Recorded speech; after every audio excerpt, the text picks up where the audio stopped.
ಹರಿ ಓಂ ಅತ್ಯುದ್ರಿಕ್ತವಿದೋಷ ಸತ್ಸುಖಮಃ ಜ್ಞಾನೈಕತಾನಪ್ರಭಾ ಸರ್ವಪ್ರಾಭವ ಶಕ್ತಿಭೋಗಬಲ ಸತ್ಸಾರಾತ್ಮದಿವ್ಯಾಕೃತಿಂ ಸೃಷ್ಟಿಸ್ಥಾನನಿರೋಧ ನಿತ್ಯನಿಯತಿ ಜ್ಞಾನಪ್ರಕಾಶಾವೃತಿ ಭಾಂತಾ ಮೋಕ್ಷ ವಿಮೋಕ್ಷದಂ ಹರಿಭಜಂ ನಿತ್ಯಂ ಸದೋಪಾಸ್ಮಹೇ. ಸರಿ, 354ನೇ ಪುಟದಲ್ಲಿ ಪುರುಷೋ ವಾವ ಯಜ್ಞಃ ತಸ್ಯ ಯಾನಿ 24 ವರ್ಷಾಣಿ ತತ್ ಪ್ರಾತಃ ಸವನಂ 24 ಅಕ್ಷರ ಗಾಯತ್ರಿ ಗಾಯತ್ರಂ ಪ್ರಾತಃ ಸವನಂ ತದಸ್ಯ ವಸವೋ ಅನ್ವಾಯತ್ತಾಃ ಪ್ರಾಣಾಭಾವ ವಸವಃ ಏತೇ ಇದಂ ಸರ್ವಂ ವಾಸಯಂತಿ. ಈ ಮಂತ್ರ ಆಗಬೇಕೀಗ. ವಿಷಯ ತಿಳಿಸಿದ್ದೇನೆ. ಇಲ್ಲಿ ವೇದೇಶ ತೀರ್ಥರು ಒಂದು ಅಂಶವನ್ನ ಎತ್ತಿಕೊಳ್ಳುತ್ತಾರೆ. ಅಂದರೆ ಮೂಲತಃ ನೀವು ಛಾಂದೋಗ್ಯ ಉಪನಿಷತ್ತನ್ನ ಓದಿದಾಗ ಪುರುಷೋವಾವ ಯಜ್ಞ, ಪುರುಷನು ಯಜ್ಞದಂತೆ ಅಂತ ಹೇಳಿ ಏನೋ ಒಂದು ಪುರುಷನಿಗೆ ಯಜ್ಞದ ಸಾಮ್ಯವನ್ನ ಹೇಳ್ತಾ ಇದ್ದಂಗೆ ಕಾಣಿಸ್ತದೆ. ಪುರುಷೋ ವಾವ ಯಜ್ಞ. ನೋಡ್ರಪ್ಪ, ಈ ಪುರುಷ ಅಂದ್ರೆ ಹೆಂಗಿದ್ದಾನ ಅಂದ್ರೆ ಯಜ್ಞ ಇದ್ದಂಗಿದ್ದಾನ ಅಂತ ಹೇಳ್ತಾನೆ ಕಾಣಿಸ್ತಾ ಇದೆ. ಹೀಗೆ ಹೇಳುವುದು ಸಾಮಾನ್ಯವಾಗಿ ಕಾವ್ಯಗಳಲ್ಲಿ ಹಿಂಗೆ ಹೇಳ್ತಾರೆ.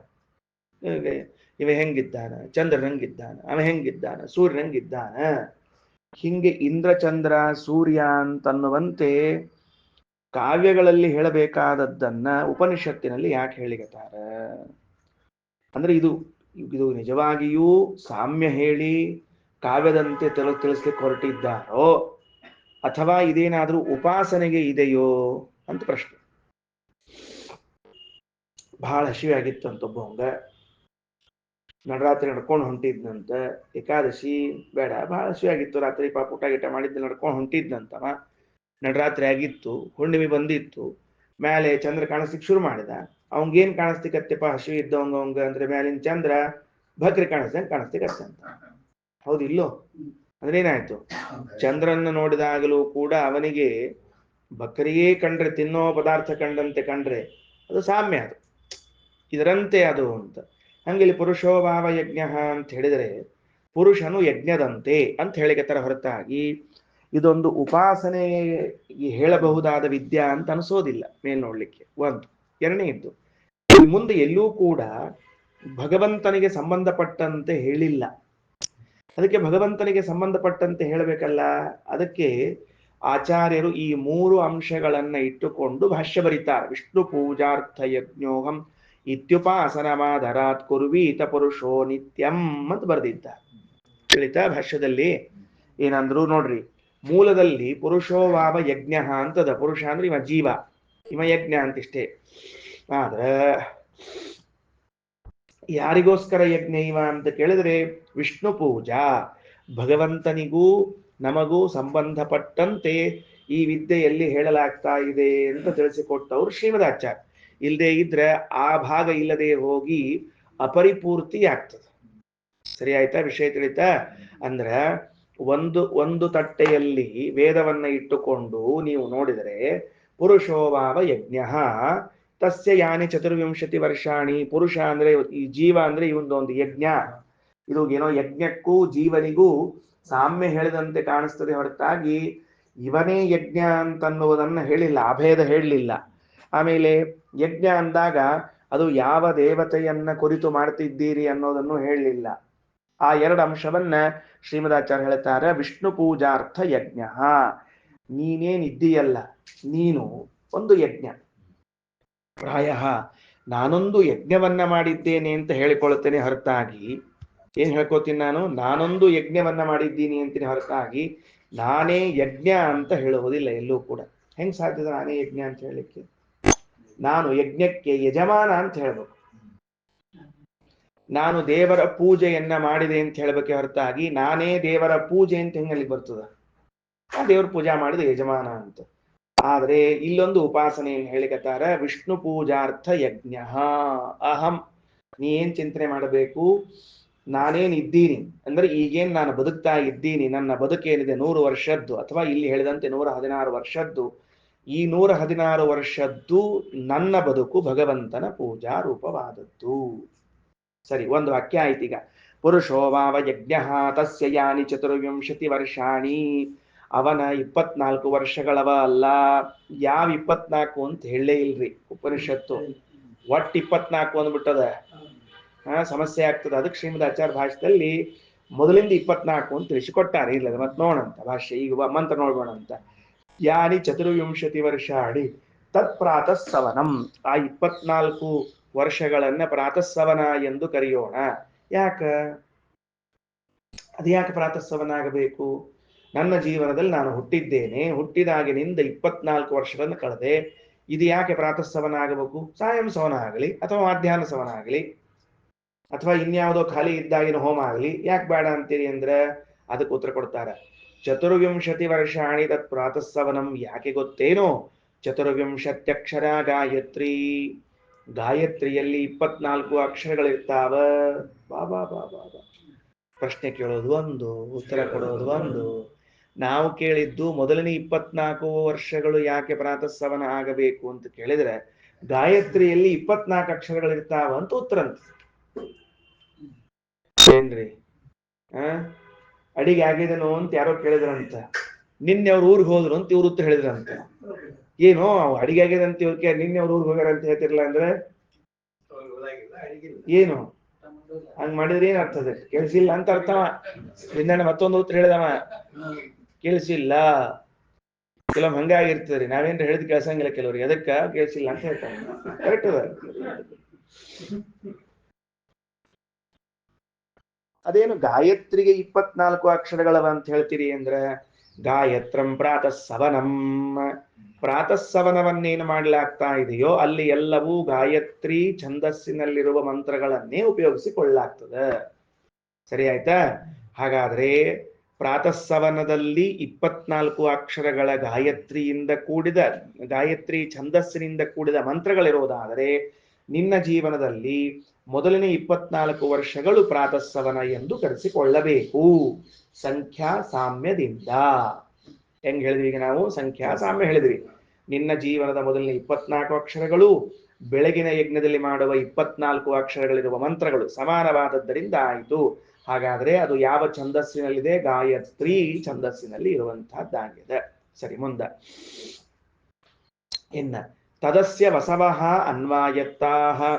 ಆ 24 ಅಕ್ಷರಗಳ ಗಾಯತ್ರಿಯಿಂದ ಕೂಡಿದ ಮಂತ್ರಗಳಿಂದ ಏನು ಪ್ರಾತಃಸವನ ಮಾಡಲಾಗ್ತದೋ ಅದಕ್ಕೆ ಯಾರು ದೇವತೆಗಳು ಅಂದ್ರೆ ವಸುದೇವತೆಗಳು. ಅನ್ವಾಯತ್ತಾಹ ಅನ್ನೋ ಶಬ್ದಕ್ಕೆ ಅಧಿಕಾರಿಗಳು ಅಂತ ಅರ್ಥ. ಅದಕ್ಕೆ ಬರ್ಕೊಂಡಿಟ್ಕೊಳ್ರಿ. ಅನ್ವಾಯತ್ವ ಏನ್ ಬರ್ದಾರಪ್ಪ?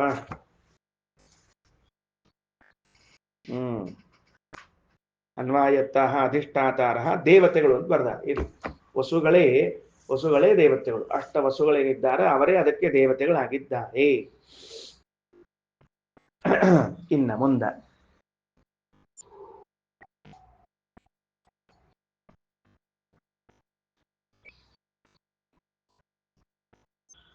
ಸರಿ, ಮುಂದೇನು ಅಲ್ರಿ?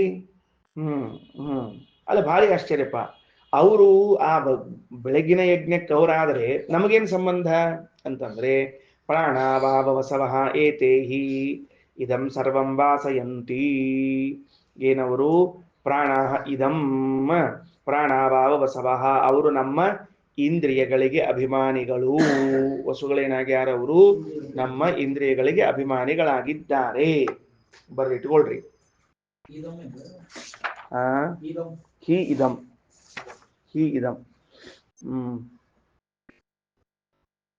ಸರಿ. ಹೊರಗಡೆಗೆ ವಸುದೇವತೆಗಳಾಗಿ ಯಜ್ಞಕ್ಕೆ ಅಭಿಮಾನಿಗಳಾದ ಅವರು ಅಧ್ಯಾತ್ಮದಲ್ಲಿ ನಮ್ಮ ಇಂದ್ರಿಯ ಅಭಿಮಾನಿಗಳಾಗಿದ್ದಾರೆ. ಅಂದ್ರ ಪ್ರಾತಃಸವನದಲ್ಲಿ ಯಾವ ವಸುದೇವತೆಗಳು ವಸುಗಳು ಪ್ರಾತಃಸವನದಲ್ಲಿ ಹೊರಗಡೆಗೆ ಯಜ್ಞಕುಂಡದಲ್ಲಿ ಯಾವ ವಸುದೇವತೆಗಳು ಪ್ರಾತಃಸವನದಲ್ಲಿ 24 ಅಕ್ಷರಗಳಿಂದ ಕೂಡಿದ ಗಾಯತ್ರಿ ಮಂತ್ರದಿಂದ ಹೋಮಿಸಲ್ಪಡ್ತಾರೋ ಅವರೇ ನನ್ನ ಹುಟ್ಟಿನ ಮೊದಲನೇ 24 ವರ್ಷಗಳಲ್ಲಿ ಇಂದ್ರಿಯಾಭಿಮಾನಿಗಳಾಗಿದ್ದು ನಮ್ಮ ನಿಯಾಮಕರಾಗಿರುತ್ತಾರೆ, ನಿಯಂತ್ರಣವನ್ನ ಮಾಡುತ್ತಿರುತ್ತಾರೆ. ಸರಿ ಆಯ್ತಾ? ಹೌದು. ಒಂದು ಅರ್ಥ ಆಗ್ಲಿಲ್ಲ ನಮಗೇನು ಅಂತಂದ್ರೆ, ಅವ್ರಿಗೆ ವಸು ಹೆಂಗಾಗಬೇಕು? ಅವ್ರಿಗೆ ವಸು ಅಂತ ಯಾಕೆ ಹೆಸರು ಬಂತು? ವಸು ಅಂತ ಹೆಸರು ಬಂತು. ಆಕ್ಚುಲಿ ಅಗ್ನಿ, ದ್ವಿನಾಮಕ ಇವೆಲ್ಲ ಹೆಸರು ಇದ್ದಾದ ಅವ್ರದ್ದು. ವಸು ಅಂತ ಯಾಕೆ ಹೆಸರು ಬಂತು ಅಂದ್ರೆ, ಏತೇಹಿ ಇದಂ ಸರ್ವಂ ವಾಸಯಂತಿ. ಅವ್ರೇನ್ ಮಾಡ್ತಾರ, ಇವರೇ ಪ್ರಾಣೇಶು ಹಿ ದೇಹೇ ವಸತ್ಸು ಸರ್ವಿದಂ ವಸತಿ ನಾನ್ಯಥ. ಅವರು ನಮ್ಮ ದೇಹಗಳಲ್ಲಿ ಇದ್ದುಕೊಂಡು ನಾವೆಲ್ಲರೂ ನಮ್ಮ ದೇಹದಲ್ಲಿ ವಾಸ ಮಾಡುವಂತೆ ಮಾಡ್ತಾರಾದ್ದರಿಂದಲೇ ಅವರು ವಸುಗಳು. ಗೊತ್ತಾಯ್ತಾ? ನಮ್ಮನ್ನ ಏನ್ ಮಾಡ್ತಾರವರು? ವಾಸಯಂತಿ ಇತಿ ವಾಸನ ಹೇತುನ. ರಾಯರ್ ಹಿಂಗ್ ಬರೀತಾರ, ಪ್ರಾಣಾಹೀದಂ ಪ್ರಾಣಿಜಾತಂ ತಸ್ಮಿನ್ ವಯಸ್ಸಿ ಪ್ರಾತಃಸವನಾಖ್ಯೆ ವಾಸಯಂತಿ ವಾಸನ ಹೇತುತಯ ಪುರುಷಯಜ್ಞೆ ಪ್ರಾಣಾವ ವಸವಃ. ನಮ್ಮನ್ನು ಆ ಪ್ರಾತಃಕಾಲೀನವಾದ ಯಜ್ಞದಲ್ಲಿ ವಾಸ ಮಾಡುವಂತೆ, ಅಂದ್ರೆ ಮೊದಲಿನ 24 ವರ್ಷಗಳಲ್ಲಿ ಬದುಕಿ ಉಳಿಯುವಂತೆ ನೋಡಿಕೊಳ್ತಾರಾದ್ದರಿಂದ ಅವರಿಗೆ ವಸುಗಳು ಅಂತ ಕರೆಯಬೇಕು. ಮುಗಿದು ಹೋತು. ಒಂದು ಹಂತ ಆಯ್ತು. ಈಗ ಎರಡನೇ ಹಂತಕ್ಕೆ ಹೋಗೋಣ. ಎರಡನೇ ಮಂತ್ರ, ತಂ ಚೇದೇತಸ್ಮಿನ್ ವಯಸ್ಸಿ ಕಿಂಚಿದ್ ಉಪತಪೇತ ಸ ಬ್ರೂಯಾತ್. ಹಾಗೆ 24 ವರ್ಷದ ಒಳಗಿರುವಂತಹ ಒಬ್ಬ ಅಧಿಕಾರಿ ಇದನ್ನ ಅನುಸಂಧಾನ ಮಾಡಬೇಕಾ? ಮತ್ತ ಸುಮ್ಮನೆ ಏನೋ ಪುರಾಣದಾಗ ಪಾಠದಾಗ ಕೇಳಿ ಈಗಂತೂ ನಿಮ್ಗೆ ಚಾನ್ಸ್ ಇಲ್ಲಿ ಬಿಡ್ರಿ. ಇದ್ದವ್ರು ಯಾರು ಪಾಠಕ್ಕೆ ಬಂದಿಲ್ಲ, 2 ವಾರ ಸರಿ ಹೋತು ವ್ಯವಸ್ಥಾ. ಸರ್, ಹಲ್ಲು ಇಲ್ಲದೆ ಹಲ್ಲಿದ್ದಾಗ ಚಕ್ಲಿ ಕೊಡ್ಲಿಲ್ಲ ಯಾರು, ಚಕ್ಲಿ ಕೊಡ್ಲಿಕ್ಕೆ ಬಂದಾಗ ಹಲ್ಲಿಲ್ಲ, ಬೆಸ್ಟ್ ಕೆಲಸವು. ಅದು ಬೀಗ್ರ ಭೇಟಿ ಆಗೋದು ಅಂತ ಇರ್ತದ್ರಿ.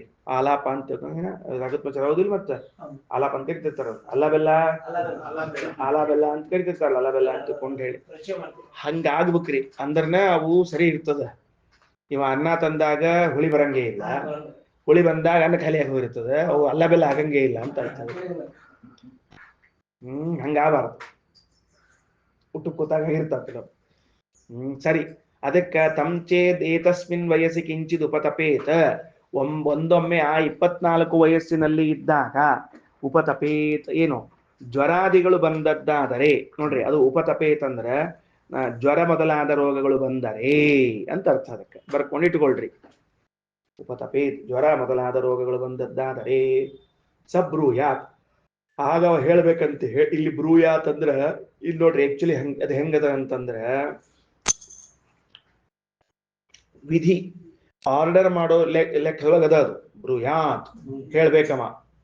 ಹಿಂಗ್ ಜ್ವರಗಿರ ಬಂದ್ರ ಆ ಹೊತ್ನ್ಯಾಗ ವಸುದೇವತೆಗಳಿಗೆ ಹೇಳ್ಬೇಕಮ್ಮ. ಏನಂತ ಹೇಳ್ಬೇಕಮ್ಮ ಅಂದ್ರೆ ಆದೇಶ ಮಾಡ್ಲಿಕ್ಕೆ ಬರುದಿಲ್ಲ, ಪ್ರಾರ್ಥನಾ ಮಾಡ್ಕೋಬೇಕು ಅಂತಂತಾರ ಶ್ರೀಮದಾಚಾರ್ಯರು. ಪ್ರಾರ್ಥಯಿತ್ವ ಅಂತ ಬರೀತಾರಾದ್ದರಿಂದಾಗಿ ಇಲ್ಲಿ ವಾಸ್ತವದಲ್ಲಿ ಬ್ರೂಯಾತ್ ಅನ್ನುವ ಕ್ರಿಯಾಪದವು ಮಂತ್ರದಲ್ಲಿ 24 ವಯಸ್ಸಿನ ಒಳಗೆ ಇರುವ ಅಧಿಕಾರಿಯು ಯೋಗ್ಯ ಚೇತನನು ಒಂದೊಮ್ಮೆ ಜ್ವರ ಬಂದಾಗ ಆಗ ವಸುದೇವತೆಗಳನ್ನ ಕುರಿತು ಹೀಗೆ ಆರ್ಡರ್ ಮಾಡಬೇಕು. ಆರ್ಡರ್ ಮಾಡಬಾರ್ದು. ಮತ್ತೇನ್ ಮಾಡ್ಬೇಕು ಅದಕ್ಕೆ ಅಂದ್ರೆ ಪ್ರಾರ್ಥನಾ ಮಾಡಬೇಕು ಅಂತ ಅರ್ಥ. ಅದಕ್ಕೆ ಏನಂತ, ಪ್ರಾಣ ವಸವಃ ಇದಮ್ಮೆ ಪ್ರಾತಃ ಸವನಂ. ಹೇ ಪ್ರಾಣ, ಹೇ ವಸವಃ, ಎಲೆ ನನ್ನ ಇಂದ್ರಿಯಾಭಿಮಾನಿಗಳಾದ ವಸುಗಳೇ, ಇದಮ್ಮೆ ಪ್ರಾತಃ ಸವನಂ, ಇದು ನನ್ನದಿನ್ನೂ ಪ್ರಾತಃಕಾಲೀನದ ಯಜ್ಞ ಇದೆ. ಮಾಧ್ಯಂದಿನ ಸವನಂ ಅನುಸಂತತೇತಿ, ನನ್ನನ್ನು ಮಾಧ್ಯಂದಿನ ಸವನದವರೆಗೂ ಕೂಡ ಕರೆದುಕೊಂಡು ಹೋಗ್ರಿ. ಮಾಹಂ ಪ್ರಾಣಾನಾಂ ವಸೂನಾಂ ಮಧ್ಯೆ ಯಜ್ಞೋ ವಿಲೋಪ್ಸೀಹಿ, ನಾನು ಈ ಜ್ವರ ಮೊದಲಾದ ರೋಗಗಳಿಂದ ಪ್ರಾಣವನ್ನ ಈ ಪ್ರಾತಃಸವನದ ಮಧ್ಯದಲ್ಲೇ ಕಳೆದುಕೊಂಡು ಯಜ್ಞ ಲೋಪವಾಗುವಂತೆ ಆಗಬಾರದು. ಇತ್ಯದ್ಧೈವ ತಥೈವ ಕ್ಯಗದೋ ಭವತಿ. ಹಂಗ ಹೇಳಿದ್ದರಿಂದಲೇನೆ ಅವ ರೋಗಮುಕ್ತನಾಗುತ್ತಾನೆ. ಬಹಳ ಚಂದಾದ ಮಾತು, ಬಹಳ ಚಂದಾದ ಮಾತು.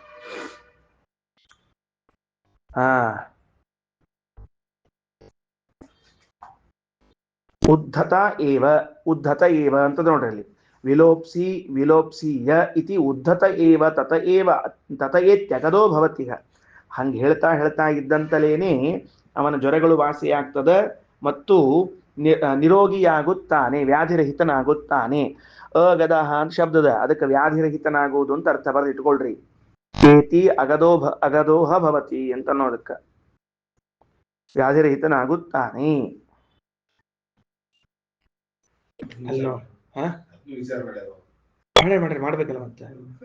ಈಗ ನಮ್ ಜೀವನವೇ ಯಜ್ಞ ಆದಾಗ ಯಜ್ಞ ಪೂರ್ಣ ಮಾಡ್ಬೇಕಲ್ಲ ಅಂತ ಅವ್ರದ್ದು ಋಷಿಗಳದ್ದು ಅಭಿಪ್ರಾಯ, ಅಷ್ಟೇ, ಬೇರೆ ಏನಿಲ್ಲ.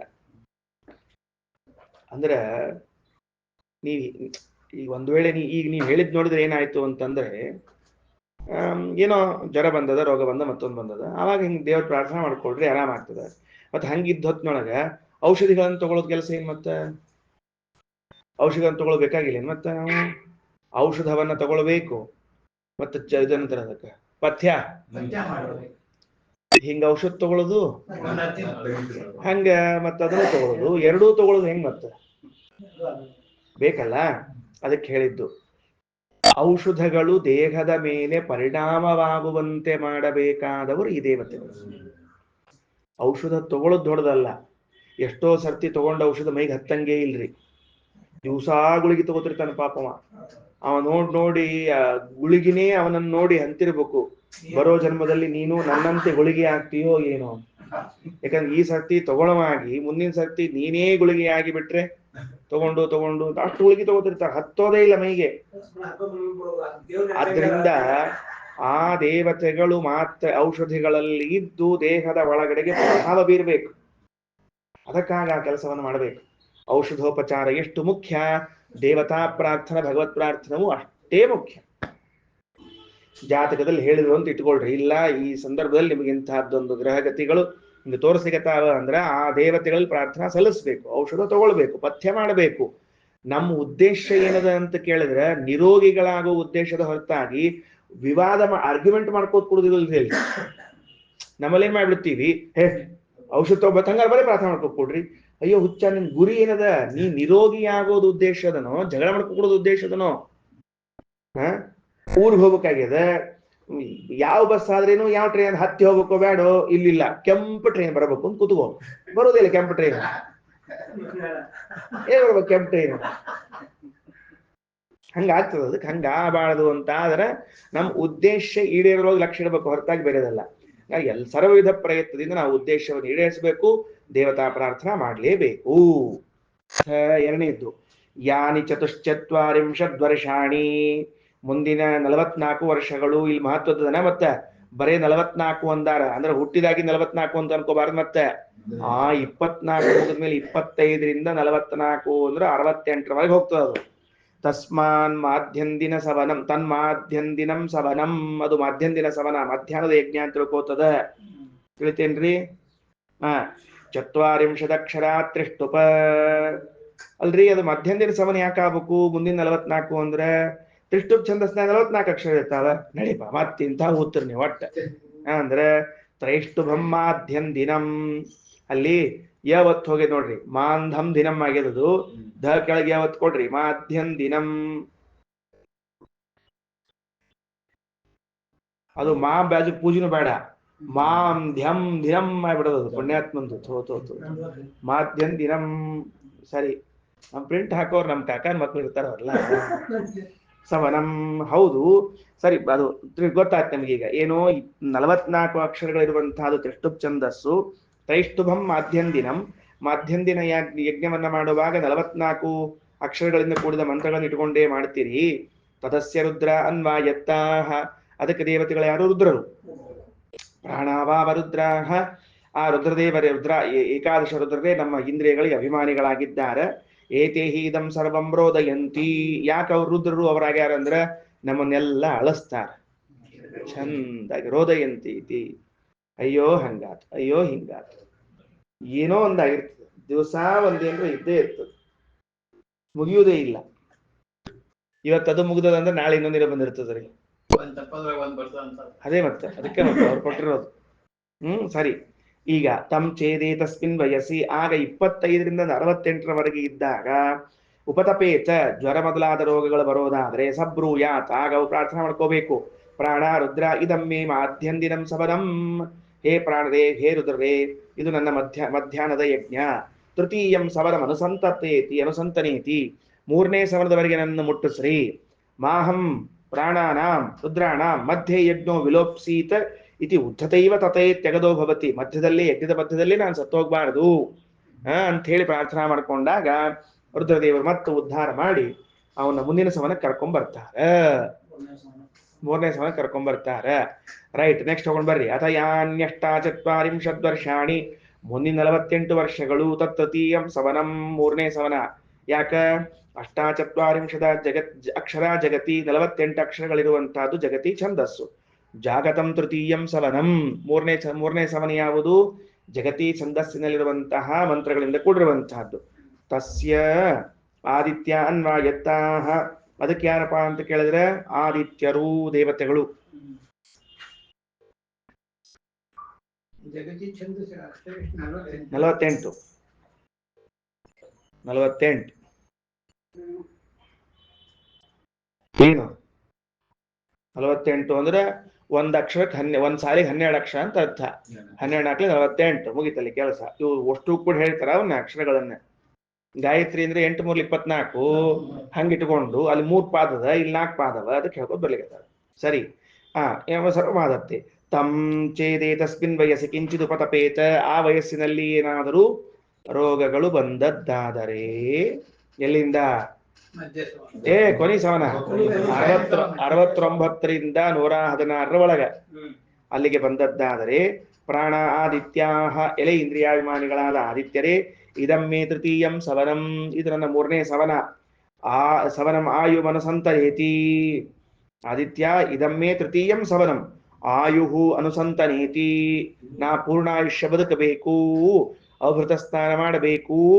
ಮಾಹಂ ಪ್ರಾಣಾನಾಂ ಆದಿತ್ಯಾನಾಂ ಮಧ್ಯೆ ಯಜ್ಞೋ ವಿಲೋಪ್ಸೀಯ, ನಾನು ಯಜ್ಞದ ಮಧ್ಯದಲ್ಲೇ ಢಮ್ಮನ್ಬಾರದು. ಇತಿ ಉದ್ಧತೈವ ತಥೈ ತೆಗದೋ ಭವತಿ, ಹಿಂಗ್ ಹೇಳ್ಕೊಂಡೊಳಗೇನೆ ರೋಗಗಳು ಪರಿಹಾರ ಆಗ್ತದ. ವಿಷಯ ತಿಳಿತೋದಲ್ಲೋ? Chapter close. ಭಾಷ್ಯ ತಗೊಳ್ರಿ. ಸರ್ವಯಜ್ಞ ಅಂತ ಒಂದು ಗ್ರಂಥದ ಹೆಸರಂತ. ಸರ್ವಜ್ಞ ಅಲ್ಲ, ಸರ್ವಯಜ್ಞ. ಶ್ರೀಮದಾಚಾರ್ಯ ಅಂತಾರ, ವಿಂದಾಚಾರ ಸರ್ವಜ್ಞಾಚಾರವು ಸರ್ವಯಜ್ಞದ ಗ್ರಂಥದ ಬಗ್ಗೆ ಹೇಳಿಕತ್ತಾರ ನೋಡ್ರಿ. ತಳಗ ಸರ್ವಯಜ್ಞ ಅಂತ ಏನದ? ವಿಷ್ಣು ಪೂಜಾರ್ಥ ಯಜ್ಞೋಹಂ ಇತ್ಯುಪಾಸನ ಮಾದರಾತ್ ಕುರ್ವೀತ ಪುರುಷೋ ನಿತ್ಯಂ ತಸ್ಯ ಯತ್ ಷೋಡಶೋತ್ತರಂ ಶತಂ ಆಯುಹು. ಬಹಳ ಚಂದದ.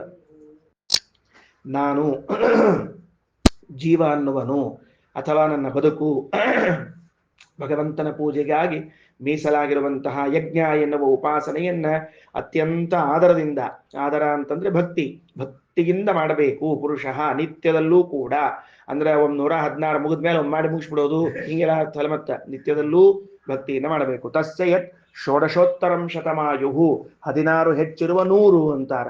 16 ಹೆಚ್ಚಿರುವ 100 ಅಂತಂದ್ರೆ ಅದಕ್ಕೆ ರಾಯರಂತಾರ, ನಮ್ದೆಲ್ಲಾರ್ದು 100 ವರ್ಷ ಆಯುಷ್ಯ, ಈ 16 ಹೆಚ್ಚಿರುವ 100 ಹೆಂಗ್ ಬರ್ಬೇಕು? ಒಂದ್ ಪ್ರಶ್ನೆ ರಾಯರ್ದು. ಸರಳದ ಮಾಡ್ಬೇಕು, ಯಾರೊಬ್ರು ಪ್ರಶ್ನೆ ಮಾಡ್ಬೇಕಲ್ಲ. ಕೇಳ್ತಾರ. ಶ್ರೀಮದಾಚಾರ್ಯ ಪ್ರಮಾಣ ಕೊಟ್ಟಾರ, ಪೂರ್ವ ವೇದವೇ ಹೇಳೋದೆಲ್ಲ ಸರಿ. ವೇದ ಶ್ರೀಮದಾಚಾರ್ಯ ಬಗ್ಗೆ ನಮ್ಮ ತಕರಾರಲ್ಲ. ಕರಾರೇನು? ಹೆಂಗ 114 ಹೆಂಗಾಗ್ತಾವ ಹೇಳ್ರಿ? ಏನು ಆಶೀರ್ವಾದ ಏನ್ ಮಾಡ್ತಾರ ಆಚಾರ್ಯ ಬಂದವರು? ಕುರ್ವನ್ನೇವೇಹ ಕರ್ಮಾಣಿ ಜಿಜೀವಿಷೇಕ್ಷತಂ ಸಮಾಹ. ಈಶಾವಾಸ್ಯ ಉಪನಿಷತ್ತಿನ 2ನೇ ಮಂತ್ರ. ನಿನಗ ಬದುಕಲಿಕ್ಕೆ ಅಧಿಕಾರ ಯಾವಾಗ ಗೊತ್ತೇನೋ?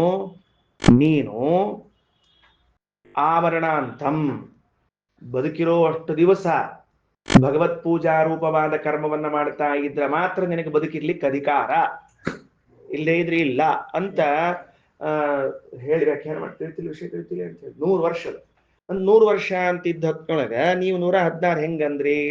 ಅದಕ್ಕೆ ರಾಯರು ಈ ರೀತಿಯಿಂದ ಉತ್ತರಿಸಿಕೊಳ್ಳಿರಿ ಅಂತ ಬರೆದಾರ.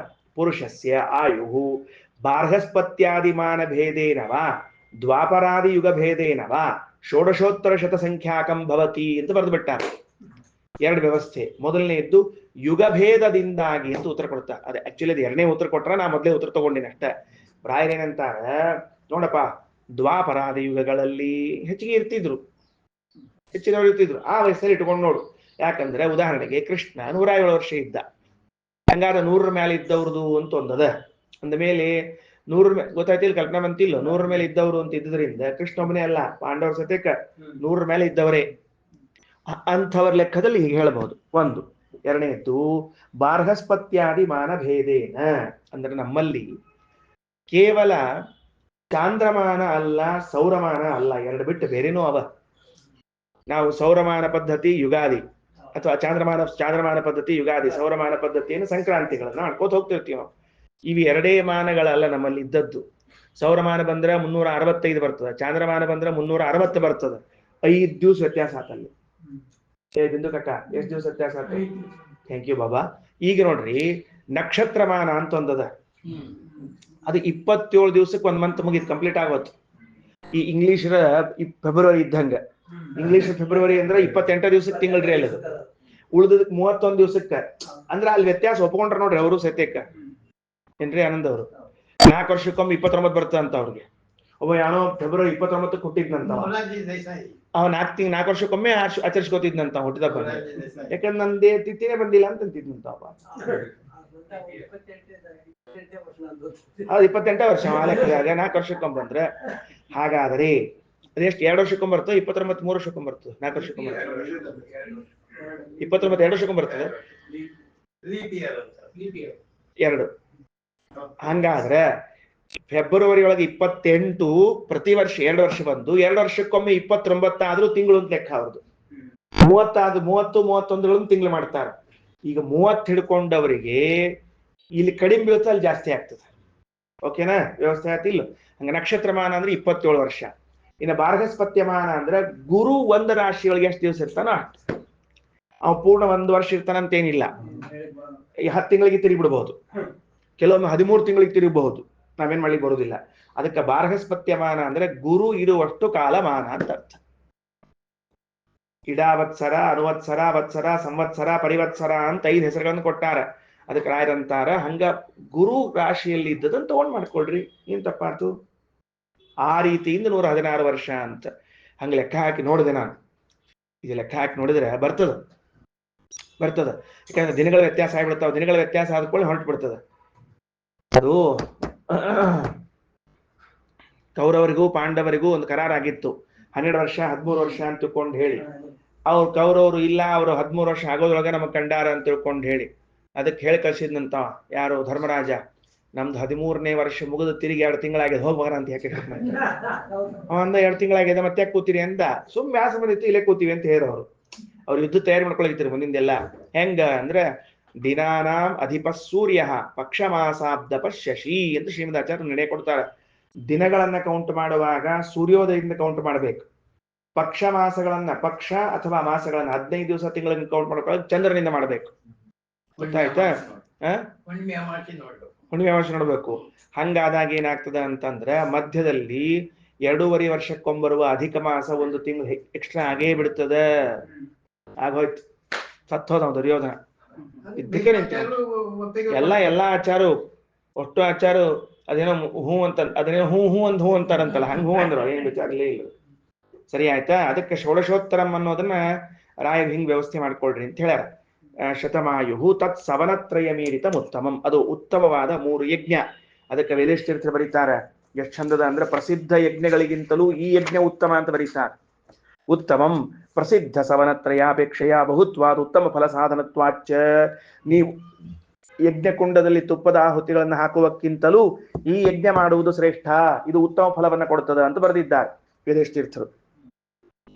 ಇನ್ನ ಮುಂದ ಚತುರ್ವಿಂಶತ್ತು ಯತ್ ಪೂರ್ವಂ ಪ್ರಾತಃಸವನಮೇವತ, 24 ಪೂರ್ವದಲ್ಲಿರುವಂತಹ 24 ಪ್ರಾತಃಸವನ. ಪ್ರಾರ್ಥಯಿತ್ವ ವಸೂನ್ ನೆನಪಿಟ್ಟುಕೊಳ್ರಿ. ಇಲ್ಲಿ ಪ್ರಾರ್ಥಯಿತ್ವ ಅಂದಾರ, ಅಲ್ಲಿ ಬ್ರೂಯಾತನ ಶಬ್ದಕ್ಕೆ ಆರ್ಡರ್ ಮಾಡ್ರಿ ಅಂತ ಹೇಳಿದ, ಹಂಗ ಅನಬಾರದು. ತದ್ಗಂ ಪುಮಾನ್ ಅಂದ್ರ ಆ ಯಜ್ಞದಲ್ಲಿರುವಂತಹ ವಸುದೇವತೆಗಳನ್ನು ಪ್ರಾರ್ಥನಾ ಮಾಡಿಕೊಂಡು ಮೃತ್ಯುಂ ಅಪಾನುದೇತ್, ಮೃತ್ಯುವನ್ನ ಕಳ್ಕೊಳ್ಬೇಕು. ಅಂದ್ರೆ ಇದು ಬರೇ ಸಣ್ಣ ಪುಟ್ಟ ಜ್ವರ ರೋಗ ಬಂದದ್ದಲ್ಲ, ಅಕಾಲ ಮರಣವನ್ನ ತರುವಂತಹದ್ದೇನದ ಅದನ್ನ ಪರಿಹಾರ ಮಾಡ್ತದೆ. ಮಧ್ಯೆ ಚತುಶ್ಚತ್ವಾರಿಂಶನ್ ಮಧ್ಯಮಂ ಸವನಂ ಸ್ಮೃತಂ, ಮಧ್ಯದಲ್ಲಿ ಬಂದಿರುವಂತಹ 44 ಮಧ್ಯಮ ಯಜ್ಞ ಅಂತ ಕರೆಸ್ಕೋತದ. ರುದ್ರಾಣಾಂ ಪ್ರಾರ್ಥನೇನ ಅತ್ರ ಪುಮಾನ್ ಮೃತ್ಯುಂ ಅಪಾನುದೇತ್, ಗೊತ್ತಾಗಿದೆ. ತಥೋ ಅಷ್ಟಚತ್ವಾರಿಂಶತ್ ತೃತೀಯಂ ಸವನಂ ಸ್ಮೃತಂ, ಆದಿತ್ಯಾನಾಂ ಪ್ರಾರ್ಥನೇನ ತದ್ಗಂ ಮೃತ್ಯುಂ ಅಪಾನುದೇತ್, ಆ ಕಾಲದಲ್ಲಿ ಬಂದಿರುವಂತಹ ಮರಣವನ್ನ ಪರಿಹಾರ ಮಾಡಿಕೊಳ್ಳ್ರಿ ಇತಿ ಸರ್ವಯಜ್ಞೇ ಅಂತ ತಿಳಿಸಿದ್ದಾರೆ. ಶ್ರೀಕೃಷ್ಣ ಅರ್ಪಣಮಸ್ತು.